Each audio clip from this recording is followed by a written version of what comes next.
welcome back to Across the Bar, and this is a special edition where we're interviewing Steve, our friend from high school who moved to California. So he still plays D&D with us, but he's always streaming in. And normally for these, we've been sitting at the bar, but with Steve, we got the virtual bar here. So I'm behind my bar on my laptop with my webcam. How are you doing, Steve? I'm good, Jason. How's Pennsylvania? It's great. It's like one day it's like 60 degrees, the next day it's like 90 degrees, and it's like back to 60 degrees. But it's fun. So Steve is going to be playing Runa LaForge? Runa LaForge, yes. That is my character. Awesome. Tell me a little bit about Runa LaForge. Runa LaForge is an artificer. She was born and raised in the city of Days End, biggest city on the continent. Huge, bustling metropolis with a massive market for magic items, which she's a big part of as an artificer. She is a fire genasi by the rules, although really she's descended from fire giants as opposed to like fire elementals. So she's got like the charcoal black skin and fiery orange hair of a fire giant. Nice. Her father was also a fire genasi from the country of Anacreon, which, has a population of giants. And she used to tell him all of these stories about how they're descended from the fire giants, and that's where he learned to carve runes, which is a big part of her character, and all that stuff. That's awesome. So from Anacreon, like to your point, big indigenous giant population there, but came to Days End, and this is an artificer, and so big market to make magic items, Days End being this big metropolis, and that's kind of where you've been thriving since. That's right. Well, she's really born and raised in Days End. Her father was from Anacreon, immigrated to Days End to find work as a blacksmith. And that's where her father, Krios, met her mother, Vanya. Her mother was a human clockmaker. So between the two of them, she learned the arts of blacksmithing and rune carving and clockwork, and naturally led to her eventual profession as an artificer. She loves invention and tinkering and all of that stuff. Awesome. Cool. So what does Runa drink? So we do for the Cross the Bar, we're doing the drinks with the players' interviews. What your character would drink? Runa's drink here is the Giant's Forge. You want me to explain what's in it? Mm-hmm. It's like sparkling lemonade, raspberries, blackberries, vodka, some bitters. And that's it. It's pretty tasty. And if you make it right, it has a nice smoky effect that comes off of it. Yeah. Which is very cool. So, in regards to Runa, why don't you tell me a little bit about what background you picked from a mechanic perspective? So, I picked a background from an Unearthed Arcana called Rune Carver. Pretty self-explanatory. It's sort of the basis for most of her craft as an artificer is runes and carving them, which she learned from her father, and it came from her fire giant lineage and all. Giants are big into runes. Nice. So how does that background and profession play into her personality traits? Well, personality-wise, she's kind of a perfectionist.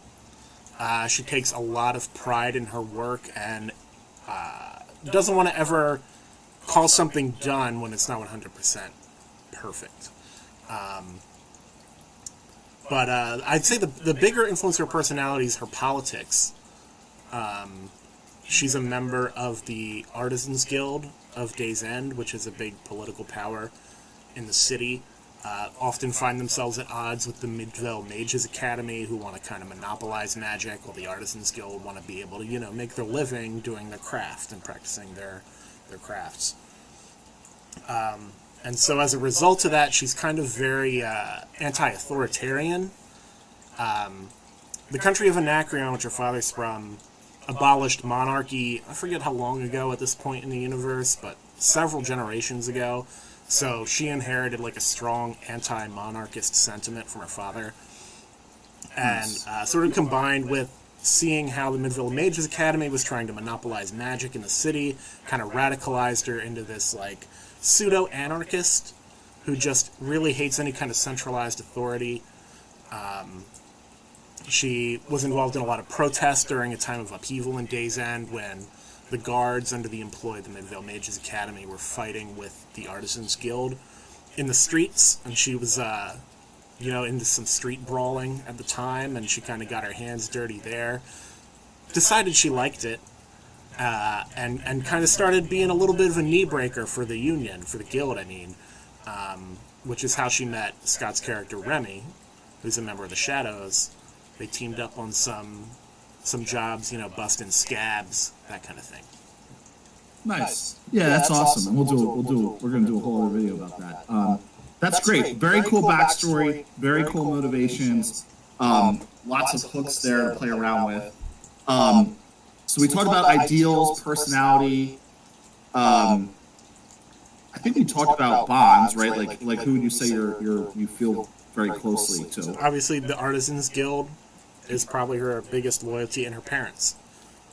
Nice. And cool. she's very loyal to her friends and family. She has her former master when she was apprenticed was a gnome artificer named Ratchet, who would also be a bond. Oh, that's cool. Yeah. Ratchet. I think as we talked about this, I picture like a gnomish Dr. Robotnik. Like just like a short gnome with bald with like a big red mustache and like some glass goggles. Yes. Nice. Spot on. Cool. That's awesome. And then what about, so we mentioned your personality. Does that tie into any sort of flaw that you would have, or like, because I feel like a lot of the things you mentioned are both strengths and could get you into trouble, but like, how do you think about that? Yeah, so she definitely has some flaws. She's very stubborn and rigid in her beliefs, so really not really willing or able to see it from any issues from any other point of view but her own. And also tends to get angry when confronted on those beliefs. So interacting with people who are strongly opposed to her sort of core beliefs about anti-authoritarianism, she's prone to getting like mad and maybe even a little violent. Gotcha. So very much like real politics today. A little bit. Like, may or may not be inspired by some real politics. Yeah. Yeah, you get in your camp, and you don't like when people mess with your camp, right? Especially if it's a core belief that it's really important who you are as a person, right? So exactly. Yeah, it makes a lot of sense. That's awesome, man. I think this is, and like you just mentioned, like I think it ties into some modern day stuff that's going on. I think it's a cool character, cool motivations. I love the connection to other characters, which we'll talk about. How does that all bubble up in an alignment? So her alignment is kind of good. The way I see it is that she values the individual freedoms of the people, and is very sort of anti-elite. So she has no qualms with breaking the law if it's for a good cause, if it's to help people. Gotcha. If it's to, Awesome. Protect the things that she cares about, like the Artisans Guild, she'll get her hands dirty, she'll beat some people's asses, whatever. But at the end of the day, she cares about people and doing the right thing. So chaotic good it is. Yeah, that makes a lot of sense, because I think the big, like for me anyway, when I try to think about the difference between a good alignment and a neutral alignment, it's like, would you be willing to sacrifice yourself, your body, whatever, your liberty, to stick up for what you believe in or help somebody else? And it sounds like she very much would be. Yeah. Based on what you told me. With no hesitance. Yeah. Yeah. That's awesome. Cool. But the last question I always ask is, so we've been talking a lot about the motivations, but I'm always interested in the concept of like a why, and like what is the ideal future state that your character is trying to bring into the world, right? So if your character, through her will, was able and behavior was able to create this like, more perfect future, I'll call it. What would that future look like, and what is that why that you're like that drives your adventuring? I think number one, abolish the monarchy. The monarchy is inherently oppressive, and it squashes people's individual liberties and their natural right to self-determination. So, abolishing monarchy, that's number one. That's the big thing she would do. And also other, very centralized forms of power. So we talked about Anacreon having, a Senate instead of a monarchy. She probably doesn't really love the Senate too much either. Probably thinks they have too much power. Same with like the Midvale Mages Academy. They're not a government. They're just an extremely powerful organization that's trying to make the world a worse place for everyone else and better for them. So abolishing those types of institutions would be her primary way of wanting to change the world. That's awesome. So you mentioned, you mentioned that. I like how you said that about the republic within Anacreon and how they have a senate, but even then there can be centralized power.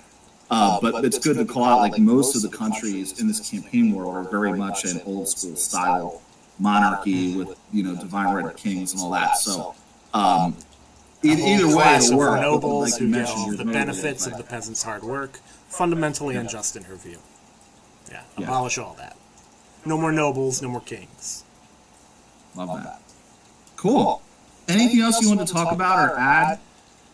I think I pretty much covered everything in like her background and stuff. Personality, traits. I think I covered it all.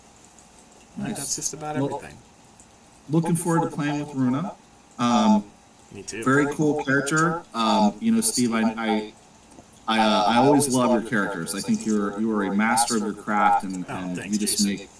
make characters that are a combination. And this is for me this is like the sweet spot, right? Like if you have a Venn diagram of like mechanically capable, but then also like very flavorful, you always hit the middle of that diagram. So that's what I go really for. appreciate it. That balance is so important.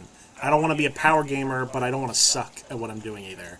But it's very important that my characters have a strong theme, and I build on that theme mechanically and in their role playing. Love it. Cool. Well, thanks for coming across the bar virtually. Thank you, and thanks Jason. for the great cocktail. Yeah. Cheers. Cheers. And we'll see you in the campaign. All right.